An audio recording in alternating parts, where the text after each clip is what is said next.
Lots of Brobnar. Coda Brobnar. Yeah. I love it. Happy to see all my namesakes out there.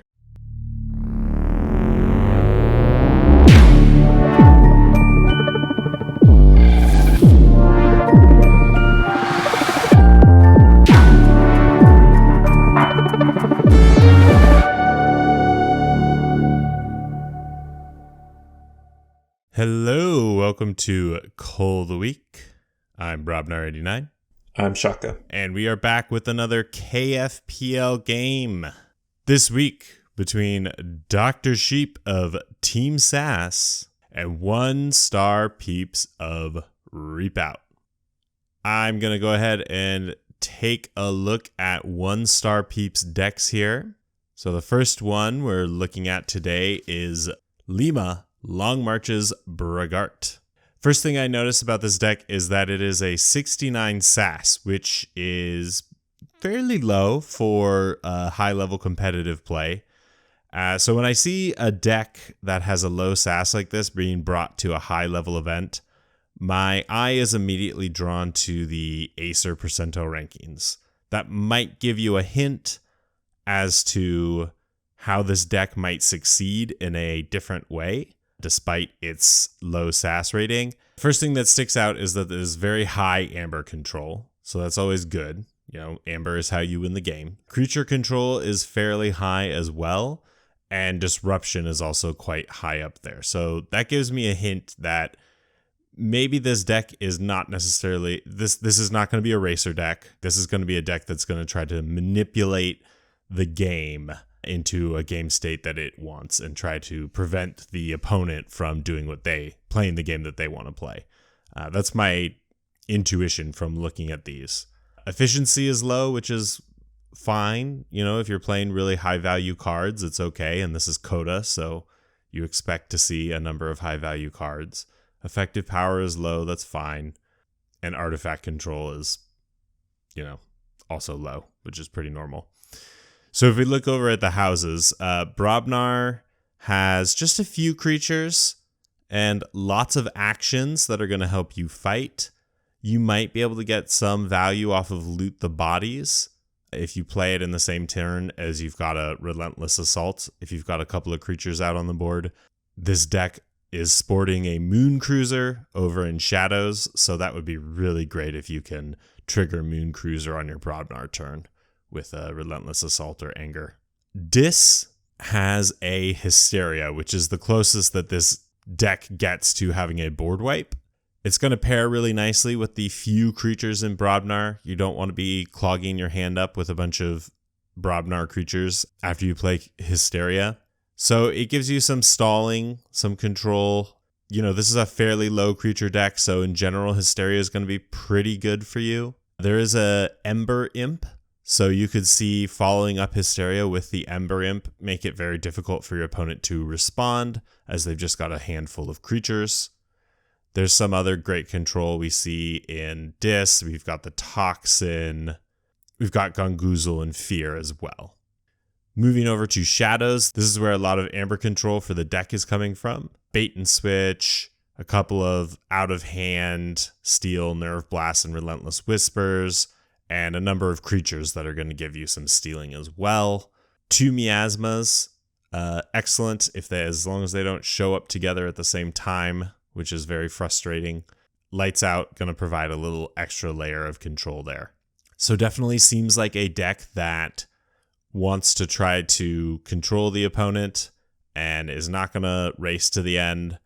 It'll be very interesting to see how this one plays out in this very competitive environment.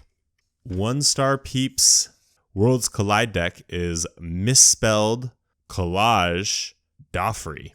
This deck is fairly fast. It's got 16 speed. You can see a lot of that in Logos. There's a memory chip. There are 2 wild wormholes. There's Tau Tau Vapors. So this deck is going to move right along. Dysania is a very interesting choice. There are lots of decks with big archives, so this could be a problem and might make this deck an immediate ban for certain lineups. 2 remote access is the only artifact control in this deck.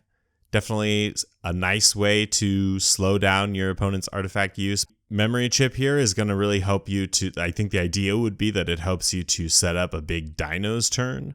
With the 2 tributes and 2 golden spirals and city gates, you could make a big play off the 6 Emperor.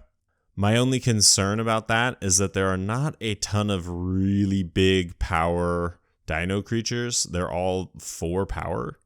So you might have an issue if your opponent has a bigger power creature on the board. You do have Hapsis over in Logos, who's at 5. And you've got the Kirkar as well, who's also a 5. But those are the biggest creatures in the deck. Moving on to Star Alliance, you've got the Quattrino Flux for a wipe. You've got Kirby, give you some more efficiency, help you move through that deck a little bit faster and set up the big dino play. This Star Alliance on the board could do quite a lot. Thematic, warding things, Frayne capturing, and Kirby helping you move through that deck. So yeah, there's not a ton of these Star Alliance creatures, but if you can keep them on the board and keep them reaping, you're going to be pretty happy. Moving right along to the final deck here, we've got DeCampo, the leader of plants. This is Mass Mutation. Dis is looking very strong. You've got 2 Essence Scales with 3 Drekkers and a Lord Invidious. Those could definitely get quite a bit of work done on your Dis turn, but I'm a little concerned that there's not a ton of food for the Essence Scales in Dis. You've only got the Bone Saw and the Picaroon that you would really want to sacrifice. Pandemonium, Mark of Dis, really high value cards, gonna get a lot done for you. The last deck had high efficiency. This one has even more efficiency, sitting at 22F. And again, a lot of that's coming from the logos here. Double Eclectic Inquiry, Auto Encoder, Chronos, Daughter, and of course, Ultra Gravitron, going to help you move through that deck real quick. With the Essence Scales, you could definitely see hitting the Kehoe, blowing up Kehoe, and getting the Ultra Gravitron, or maybe the Chronos even, since there's only 3 draw pips in the deck. Chronos is not going to give you a ton of value on the board. So you could definitely trigger the Gravitron on a Dis turn. A bit more efficiency in Untamed. You've got Punctuated Equilibrium. Just keep that deck moving. Reclaimed by Nature. Always good to have that hard R in at least one of your decks of your lineup. 2 Fangtooth Caverns. I'm not sure if these get played here.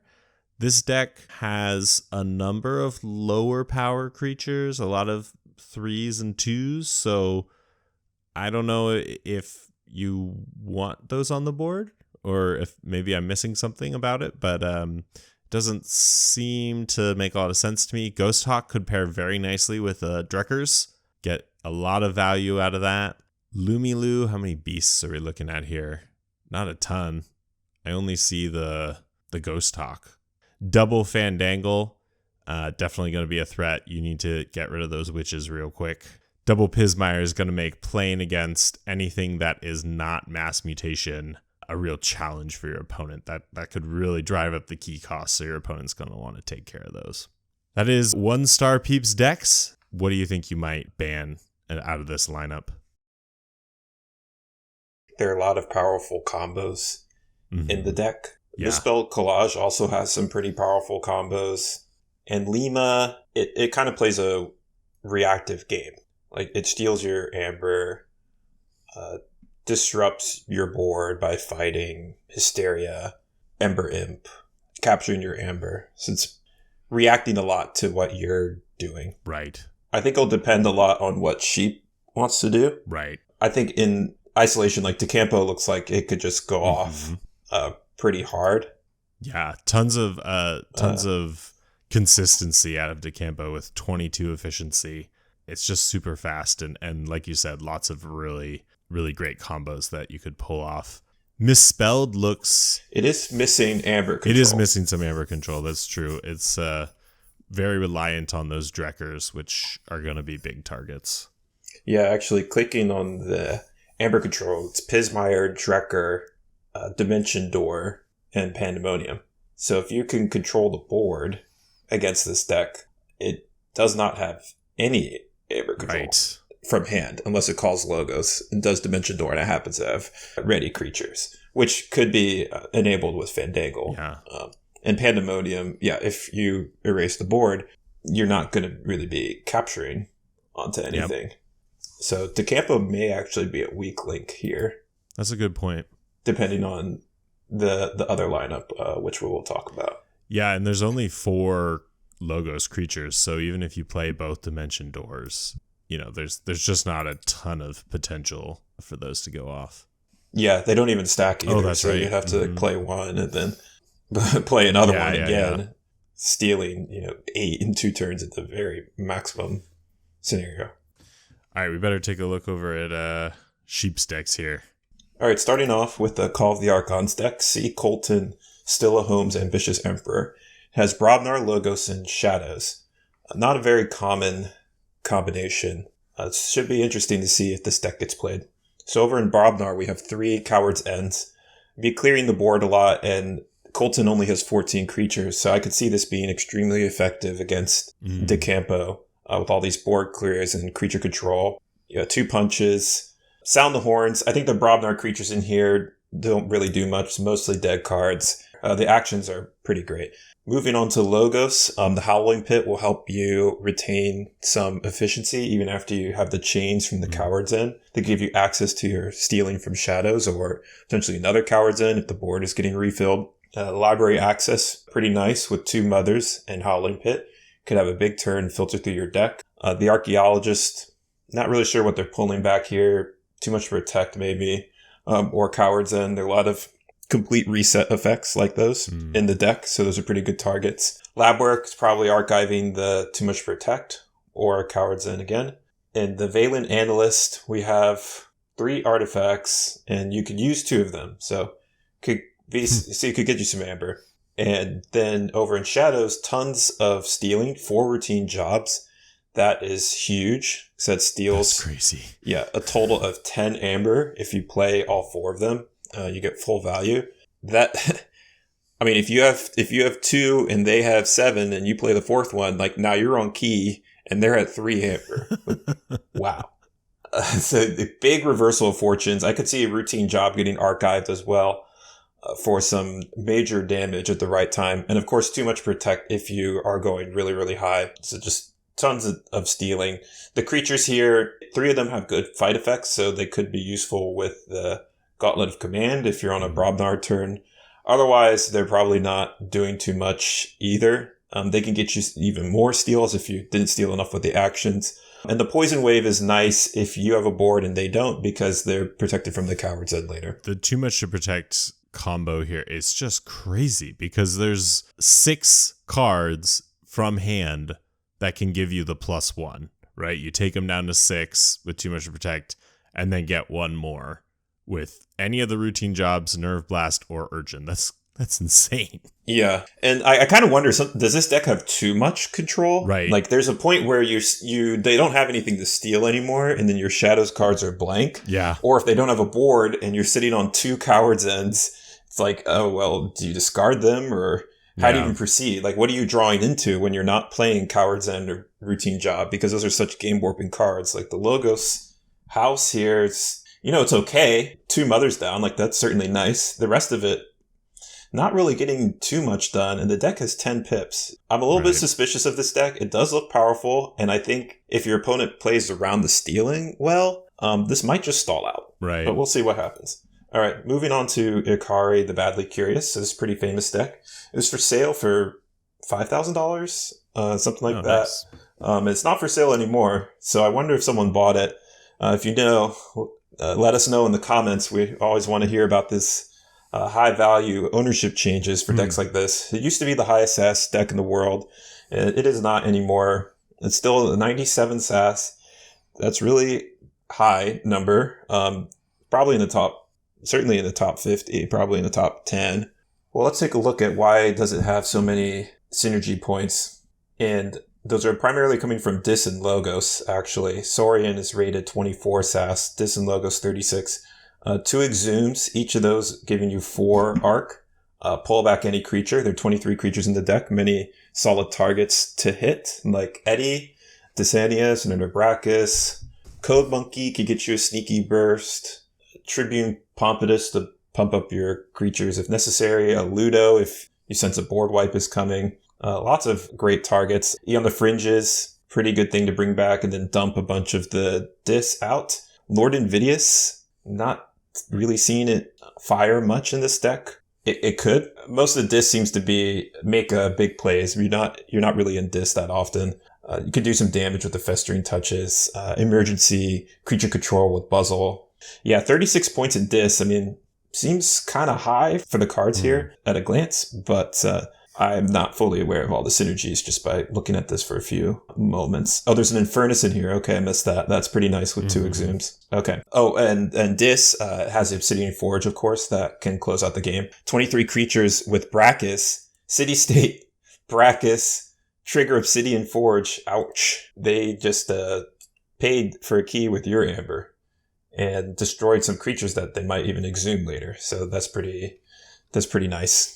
Moving on to logos. Graft for your Scaling Steel is very nice. That can get you a big swing after you load them up on the key cost with the 2 Eddies. You could be exhuming the Eddies. That's pretty good. Dysania in case the big archive. So we saw in the Decampo that has the autoencoder and punctuated equilibrium combo. This is turned off by Dysania. I'm not even sure you should do it because the deck doesn't have Amber control. So might be discarding punctuated equilibrium in that situation. Code Monkey can get you a good burst. Replay Infernus. Replay Dysania. Well, it depends on what house you're archiving. Probably archiving Dis for that big steel turn. Okay, Saurian. Here comes the board presence. We have 9 creatures in Saurian, 2 of them boosting power. So I hope Andrew has board clears on the other side because he's not going to be able to fight these creatures down with some Brobnar effects. Even the Moon Cursor is off on the Pompatus and the Stenopius because of the armor. Axiom, one-sided clear. That's pretty mean. Library of Polysource is just getting more and more Amber. And he's protecting his creatures too with the Brutodon and the Paraguardian. Rattergallum can get a stop, set you up with the Graft later, or the big E turn. Lots of synergies in this deck. You can't just purge a few cards and break it. Like, you'll have to purge a ton of stuff to really break this deck. Right. And I'm not seeing purge at all on the other side. So these synergies are just going to be live the entire game. I'm pretty sure this deck needs to be banned. All right. Yeah. PU Pan Artiste de Obscenites. Obscenite? Maybe. I don't think you pronounced the S in French. This beats me. 2 Binding Irons. I like that. 2 Hysteria. Not really sure about this lineup. Like, there's no synergy with the Hysteria. Just getting a bunch of creature control. Ancient Yerk. Okay. You're discarding some cards you don't want. I actually think the other 2 houses are pretty good. So not sure what you're hitting with that. Double Charette. Great for Amber control. Unlock Gateway for emergencies. You could Hysteria and then play Tesmal, and then they have to get back in the game where you're locking them out. So it's pretty nice. Then Logos, we have Bouncing Death Quark, a great card. 2 Directors of ZYX, that's a big efficiency. With the Helper Bot, can play Hysteria, and then you play the Helper Bot again, play something else. Like, you could Helper Bot Hysteria, Helper Bot Ronnie, perhaps. Yeah. That's probably the best play effect. 2 Labworks, and you probably want to archive your big plays like Unlock Gateway or Interdimensional Graft. You can play Graft and then archive it with the Researcher. So some good combos. Seismo Entangler can help control the board if it needs to reap a lot with the... Then Shadows, we have 3 Ronnie Wrist Clocks, is extremely good. Oh yeah, the 2 Hysterias, so Perfectus Ludo, Imperial Scuttle, all of that, it's just, no. And yeah, that's true. So Shadows, yeah, Swindle, Bad Penny, those are not good cards, but Swindle can save the game at a certain point. 2 Brens, which you can blow up with the Unlock Gateway or the Standardized Testing if things line up well. Miasma, great for a stop and pushing them up above 6, so you're hitting them with Ronnie again. Dapno Spymaster can activate your Tesmal. That's the only card that I would even bother to activate with that, I think. The rest of them don't do anything. Yeah. Anguish could fight and get you an emergency stop, and then you stealing more, perhaps. Can you Depno anything to blow up Brend? I don't think so. No, I don't see anything.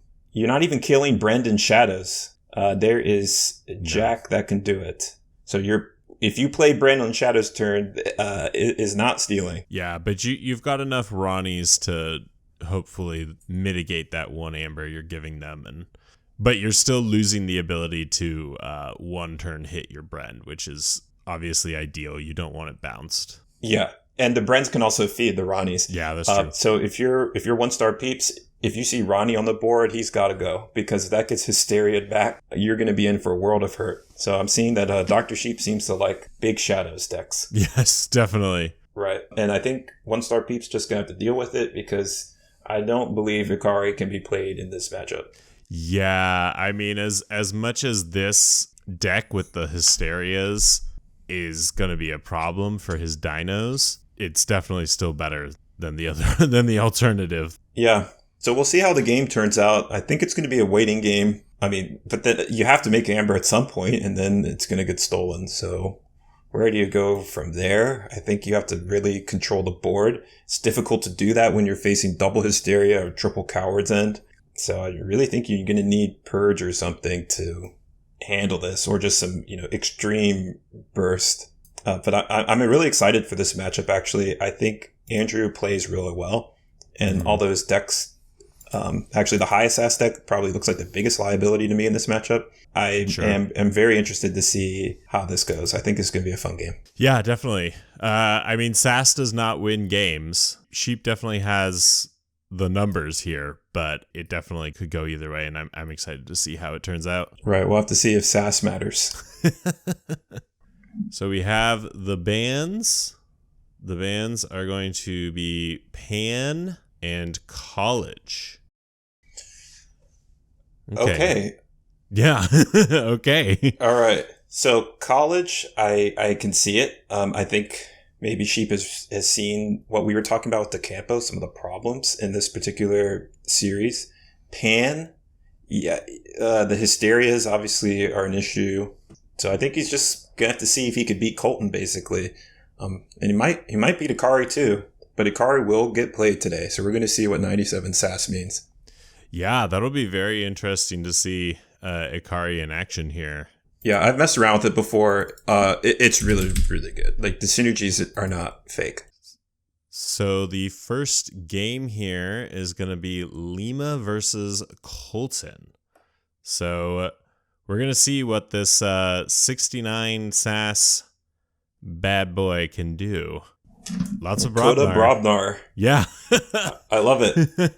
I'm happy to see all my namesakes out there. Both decks have a considerable amount of amber control. Definitely Colton has more, but the Shadows in Lima is nothing to bat an eye at. So we could see some very interesting plays here.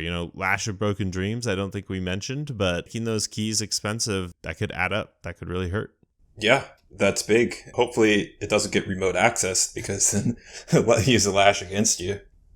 And yeah, both decks only 14 creatures. Not too much going to be happening on the board here. I mean, you could tempt out the Coward's Ends. I think if Colton gets on a lot of chains, I'm not sure what's going to happen. Or maybe Lima just suddenly becomes very seamless when the Howling Pit is played. But yeah, these are both weird Brobnar lineups. Neither of them establishes on the board very much.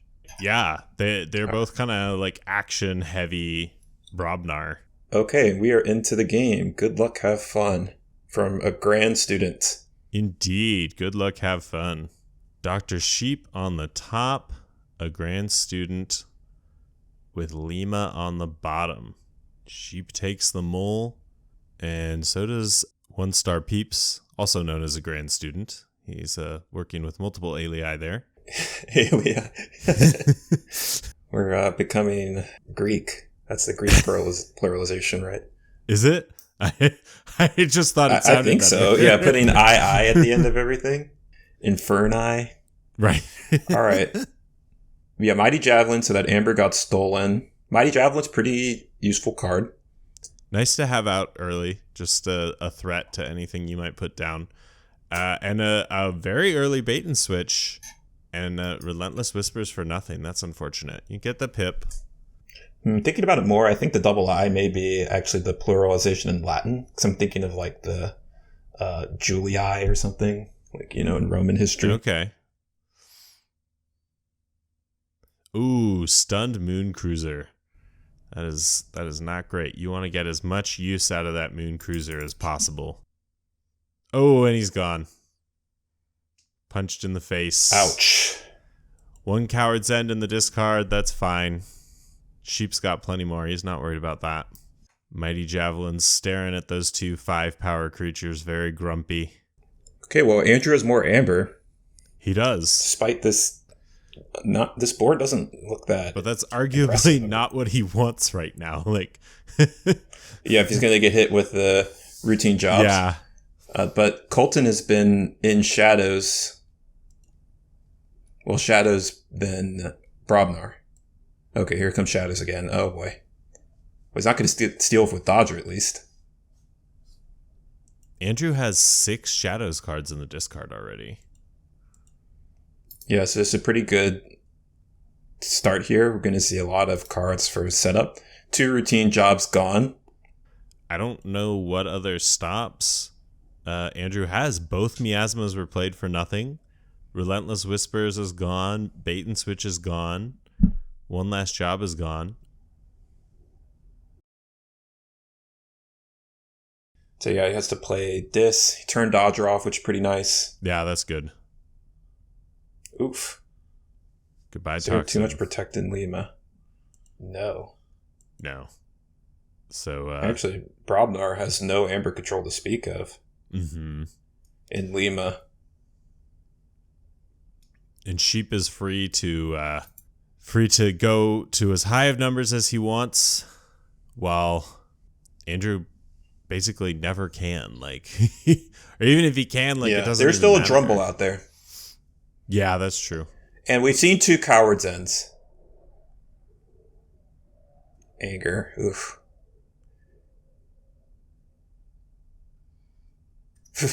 Okay, well, that's another steal. Yep.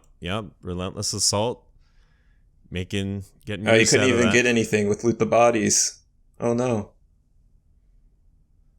Yeah, Loot the Bodies didn't trigger. Nothing died. Oh. Yep. Making use of... Could have done that in either order. Yeah. Making use of the Gauntlet of Command there. Taking out the Umbra. Stealing that Amber back.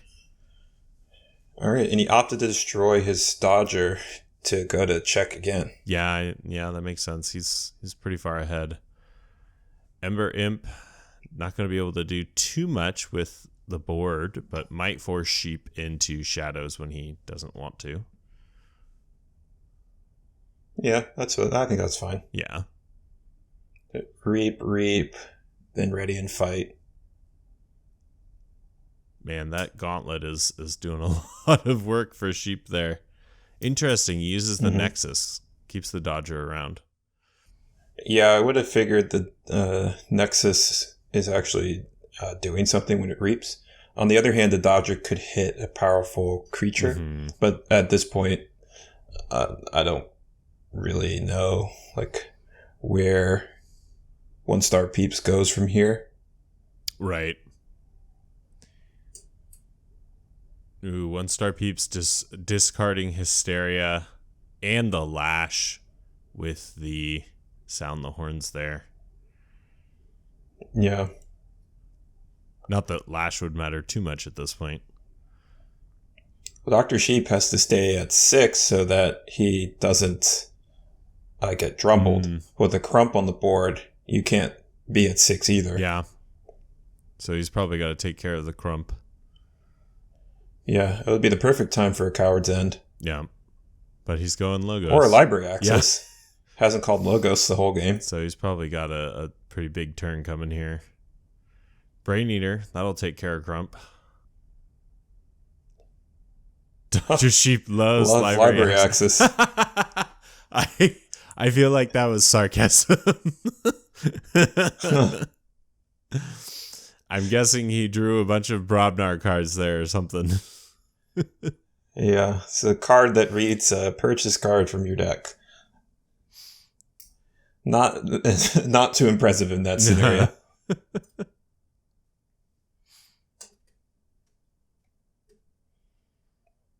Oh, that's a big hit. Oh, he gongoozled the routine job.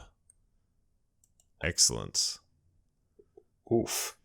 I actually would have considered fearing the Dodger because he knows that those Logos turn is going to be pretty useless. Right. But on the other hand, if he feared the Logos back, then he can't play it. So thinking about it more, I think fearing Mother was good. Yeah, he can't go back to the Logos. A total waste of time. But this is a Coward's End that's going to be great. Took out the Analyst, make it even less useful. There it is. There's Coward's End. One-sided board wipe here. He's going to stun his own Dodger. Yeah. Huh, so is that an indication he's not planning to go to Shadows? Maybe now's the time to burst. Mm-hmm. Right. If he can. Nope. It doesn't look like he has it there. Well, if these creatures lived... Okay, well, too late.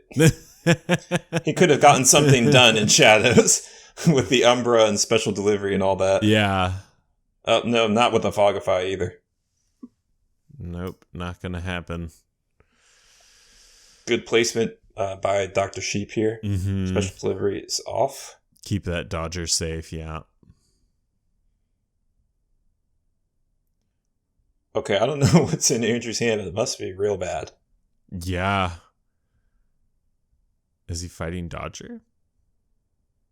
He can't fight. So he just did a nice little burst there. Okay. That's neat. Oh, okay. Here comes the Purge. Purge on Mother. Nice. Not bad. Oh, Miasma. He redrew into it. Okay. That's pretty nice. Didn't need it, but it's another pip because he has got to forge the second key. There's the too much to protect. Ouch. Yeah. Oh. GG. Oh boy. Stole 5 amber. Yeah. And this is when those routine jobs just really hurt. Oh, excuse me. Stole 6 amber. Ouch. Yeah. Schuler. Hysteria. Schuler again. Uh-huh. Does he have the... There it is. There's the Drumble. Here comes Drumble. Yep. Remember we said Sheep can't go above 7. Or can't go above 6. Here? But he did. No, he didn't. Oh, no, that works perfectly fine. Can he recur the Drumble? I don't think so. Doubtful. No, I don't see anything. Yeah. That's a good game from GGG. From a grand student there. Yeah. What if he didn't have that Nerve Blast? Because Poison Wave went by. The punches were gone. That might have been the window. There was nothing on the board there, so he might have been able to, if a grand student could have burst up again there, he might have had a chance at it. Yeah, when he went up to 8, if that big steal didn't happen, yeah, he would have had a chance. I think it was still mostly gone, but he didn't quit. Yeah. All right. So we're going to see DeCampo versus Ikari. It does make a substantial difference whether you go first or second, depending on the matchup. Mm-hmm. Yeah. Some decks want to go first. I have a deck that I actually traded with Dr. Sheep that has 3 Eurekas in it, and that deck definitely wants to go first. That is a pretty great first turn play. Mm-hmm. I'm looking forward to maybe we shouldn't discuss Dark Tidings spoilers, but there's an uncommon action in Logos that you would love to play on the first turn. I'll just say that. Mm-hmm. They have switched positions. Sheep is now on the bottom. Speaking of Logos, both players starting off with some Logos. A discard on the top half of the Gravitron. Archiving something there for a Grand Student. And moving into Dinos.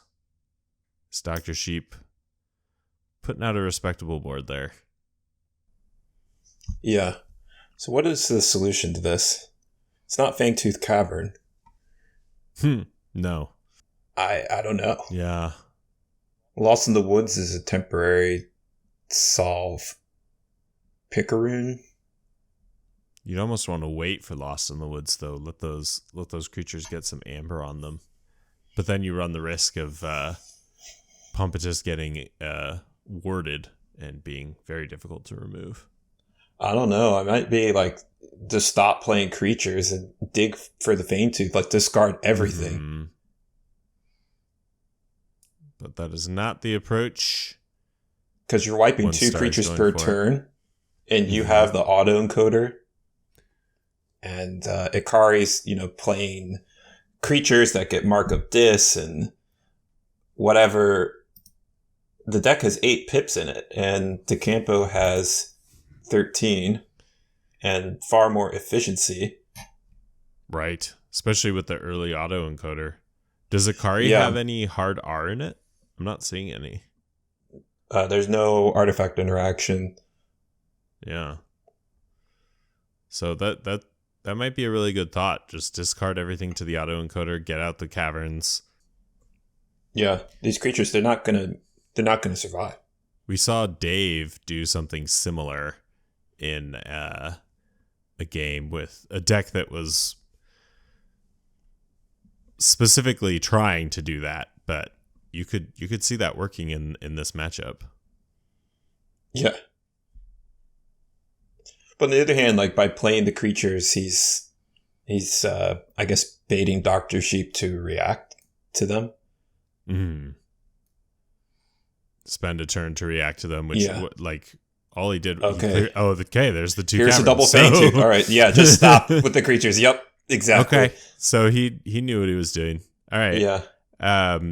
And he baited Sheep into playing out that turn, and what did he get? He got 1 amber, and then destroyed the creatures that were just blocking Grand Student from playing his caverns down. So yeah. Yeah.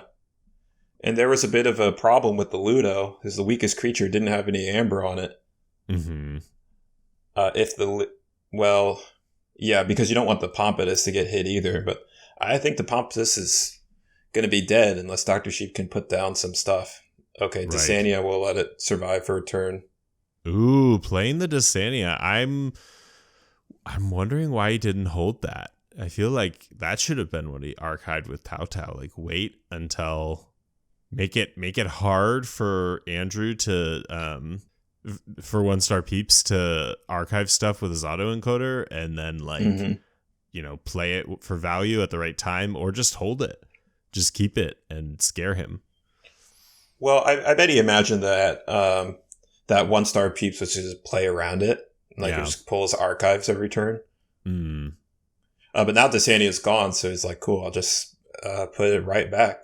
Yeah, go crazy with it. It's going to be a little hard to hit the Pompatus here. It's coming. Okay. Does he have the other half?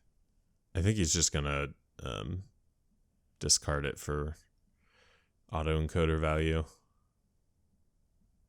Oh, he held it. It would be nice if he could play it, yeah. Because it's bigger than the other side of the board, and then if by some miracle the Ultra Graviton actually survives a turn, then he can purge some of these problems on the other side. That's true, yeah. Imagine if he purged Desania. That'd be great. Can't exhume it. But at this rate, Desania is actually going to be dead unless Dr. Sheep plays more creatures. That's true, yeah. So it may be wise here to just let Desania get Fangtooth. Well, even then, okay, yeah, there's probably so much time left that the window to hit it with a purge is extremely short. Right. Well, it's going to get hit here unless 1Starpeeps plays something lower. Essence scale, okay. Yeah, notice the amber count. It's not that far off. Mm-hmm. Yep. Mark of Dis into Logos again. To Logos. And 2 of those creatures are going to be dead, so that's pretty nice. Yeah. Oh, putting down the Drekker. It'll live, so that makes sense. Make it a threat. It's kind of a have to address threat there. Yeah, maybe he'll just fight it. Does he really want to be in Dis again? Right. Maybe he doesn't. So maybe he just ignores it. Yeah. Fangtooth is going to hit it either way. Even if he goes into Dis and reaps with it, Fangtooth will still hit it. So he's going called his bluff. Oh, Ghost Hawk. That's nice. Nice. The reap but then, does... Yeah, Fangtooth's going to hit... Oh, okay. Good. Ooh, yeah. All right, it'd be really great if he could kill his Ghost Hawk somehow. Nope. Putting Fandangle in the discard. You don't see that often. 2 Fandangles into the discard. Right. So here comes the E turn or Infernus. Yeah. Ooh, ouch. Oh, man. Well, we knew that was coming. Oh. Yep. And then Infernus to follow it up. I don't know what was in the archives. It must have been so crappy that he didn't want to pull it. No, there were some more cards in Dis. I think those went Lost in the Woods, huh? I think those went into his discard on the previous turn. Yeah, it's hard to know exactly which ones. Okay, Reclaimed by Nature, Purged. Oh, Why man. would you purge that one? That's a good question. Does Ikari? I don't think it has artifacts. No, it has the Library of Polyosaurus. Okay. And Obsidian Forge. Okay, that's a big one, actually. Okay, Reclaim's a good purge. And Ultra he's hitting all of his Dis. So now the Ultra Gravitron head is useless. He's getting rid of the Drekkers. He got the Mark of Dis. Ouch. Yep, and right before the deck flipped, too. Oh, man. Sitting on 12 Amber. Yeah, and we saw the Amber control. It was all creature-based, so the issue with the double Fangtooth strategy is you need to actually have a board to control Amber. So I think the hope was like Ikari would be too slow.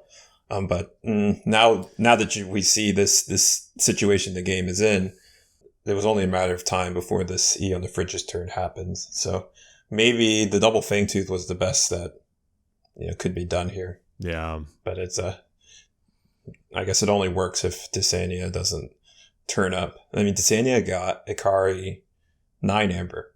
Jeez. So, yeah. All right, punctuated. Didn't get any archive off it.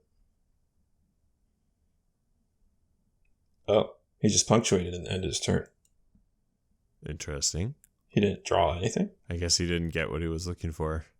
Wow. Well, even with all those discards purged, that is not lucky. Yeah. Yeah. Oh, this is rough. Yeah, things are not looking great for 1Starpeeps here. Yeah, get the steal. Get a steal with Drekker.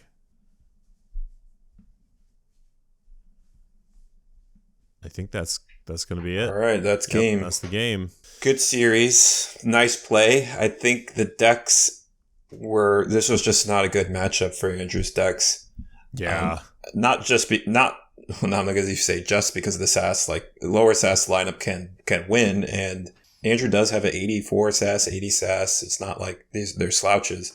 I just think the stealing big strategy worked well, and then Ikari just had too many tricks, I think, for DeCampo with the limited Amber control. Yeah, that was brutal. The Dysania into the big EE play, just really difficult to handle there. And Dr. Sheep saying I was really expecting the Ikari ban. Let's see if we can talk to them, hear more about their bans. Yeah, sure. Let's see if they want to chat. Hello.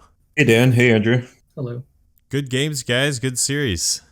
Thank you. Yeah. So I really figured on the Ikari ban. Sorry, I was expecting Decompo ban. I was expecting to play Doffrey. So Doffrey straight up, I tell you, as one card, and it was the Dysania, and I said, nope, I'm not playing against Dysania because all my decks archive important tools. Like this deck you're playing, this last deck, you just archive a ton of cards, so it makes Dysania dangerous, but they're not necessarily important cards. Yeah. Like in all of my decks, when I archive something, it's because I know I need it later. So the thought of losing it to Desania scares me too much. Mhm. Yeah, in our analysis of the decks, we kind of glossed over the Desania. We're mostly looking at the Saurian and Doffrey. But yeah, that's a pretty interesting point. Yeah, and then the other interesting thing, so we played some practice games, and I was practicing Colton versus your Coda deck, Lima, Yeah. and I lost 3 games straight without even being close. We were kind of like, well, that's just a give me for him because there's just no chance. Like, I don't know, that deck, when it fires, it's insane. Yeah. Which, I did really well with the deck called the Woman That Has the Alley, which is kind of the same thing, right? It's, Okay. like it's a no efficiency Coda deck. Right. But if it comes in the right order, it will beat damn near anything. Yeah. So, Andrew, what do you think happened in the match with Lima that caused it to fall short? I got greedy and didn't just waste all my Brobnar fight effects. My first couple turns were just Anger, Relentless Assault, and like Gauntlet of Command with no creatures. And I couldn't get anything else to stick on the board to be able to use them until the Umbra got left alone for 1 turn.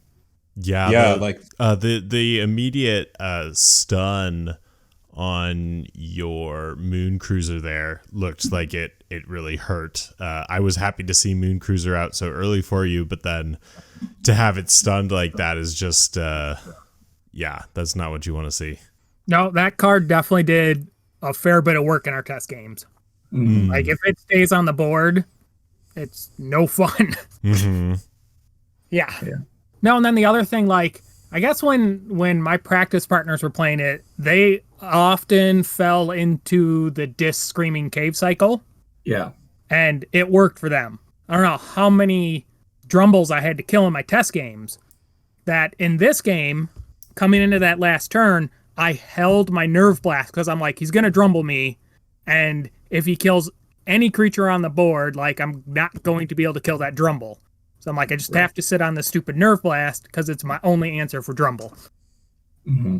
Yeah, we noted that during the game. It was like, oh yeah, you happen to have the Nerve Blast at the right time, so that was pretty smart to hold it there.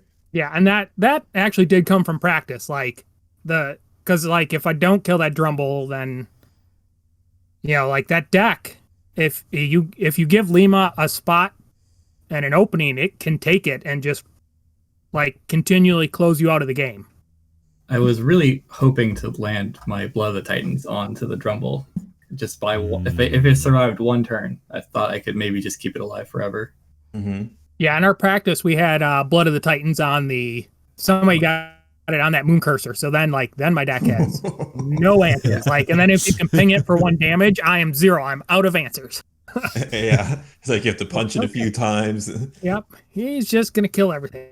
I guess like that the whatever big Brobnar creature can do it, but yeah, like a Fire Spitter maybe. It's almost there. I forget what's in your Brobnar creatures. I got whatever that 7 power can fight on any turn. Oh yeah, guy. the tireless. Yeah. I don't know. It's Brobnar. It's not really in my brain. Yep. And I also avoided the dreaded 3 Coward's End hand. Yeah. It's like 2 kind of showed up early, and then 1 was still in the mix, and then you did a 1-sided wipe when it came up. Nice.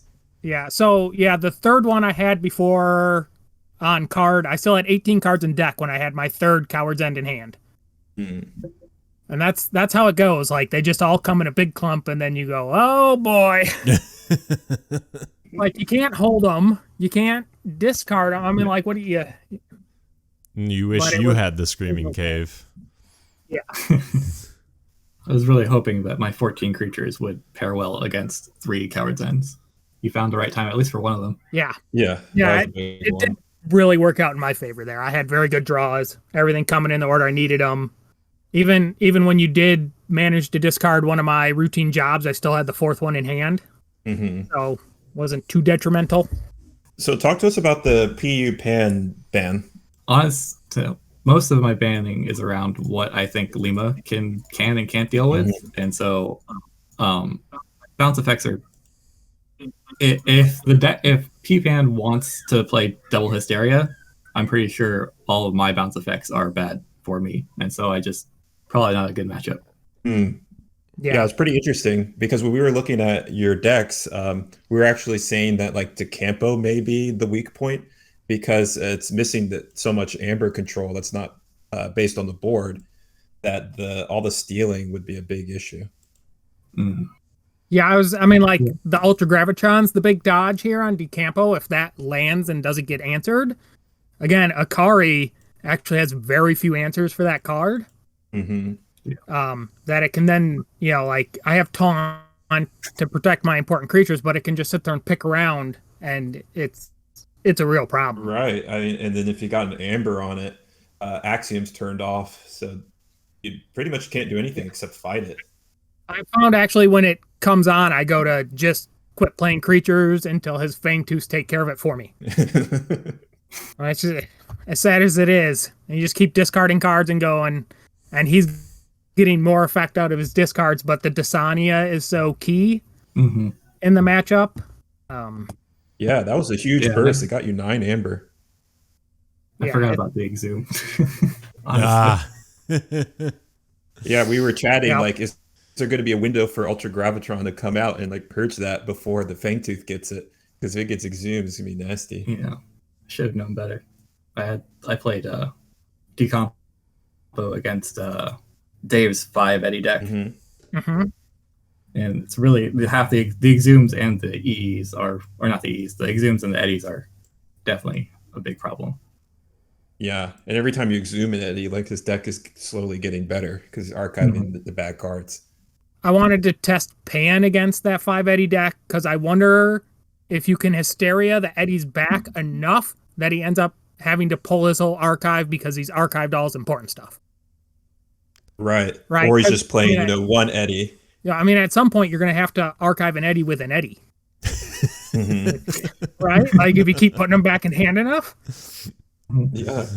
Or, something important. Yeah. Or you have to pull all the Brobnar and then somehow deal with that, which you don't. Yeah, I don't know if it's actually a winning plan, but it's a plan. It sounds obnoxious. It sounds like you could slow him down even more and be like, okay, this is going to time. The one thing that saves the Brobnar in that deck is Ragnarok. So like things get really bad, like he could pull his archives and then play that. Yeah. Because otherwise, like, okay, you Hysteria all the Eddies back and then you drop Tesmal or something. Doesn't have the Neutron Shark or whatever. It's in a big problem. Yeah, and then this was a pretty entertaining match. Yeah. No, I mean, like, I really feel like I had a good plan coming in here. I knew to eat up all the Drekkers because, man, Drekkers and double Essence scales eat amber. Yeah. Man. They do. I mean, like, that's like this deck doesn't have enough A represented in it because if the Drekkers come together like that with the Essence scales, it can steal a lot of amber very quickly. Right. Yeah. Most games, I try not to play both Fangtooth Caverns. Things tend, if both are out, something went really very wrong for me, honestly. And then the rest of the game plan generally becomes keep a Fandangle on the board so you can use Drekker like too many times in a turn. Yeah. Essentially. Yep, I had that happen to me. I mean, like, this deck gives me worries. It just, like, I was able just to build a really ridiculous archive and go to town. Mm-hmm. Everything was coming up stars for me today. Well, congrats. Yes. On the way. Thank you. Yeah, congrats to both of you. It was pretty entertaining, and I think we saw some great plays on both sides. Yeah, for sure. Yeah. Mm-hmm. All right. Well, good luck with the rest of your events, and hopefully we see you again before the tournament closes. Yeah, anytime. Yeah. Excellent. Yeah, thank you. All right. Thanks to you both. Thanks for letting us cast. Later. Thanks. Bye. Bye. Bye.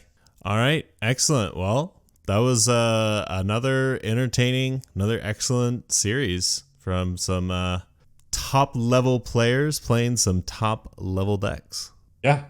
Casting the KFPL has been a lot of fun. Oh my gosh. I have definitely gotten better just by watching everyone play and talking about it. It is a good way to up your skills for sure. Yeah, and I think people can be really thoughtful about the matchups because the pairing is announced far in advance, so it gives a whole new level of depth to the game. So I think when you look at the Archon card for 2 minutes, you can synthesize some information. It's nice that you have so many different, I don't want to say variants, but like I guess modes that you could play in. Like you have the mode where like you're It's kind of like in chess, where there's like blitz chess and rapid and classical.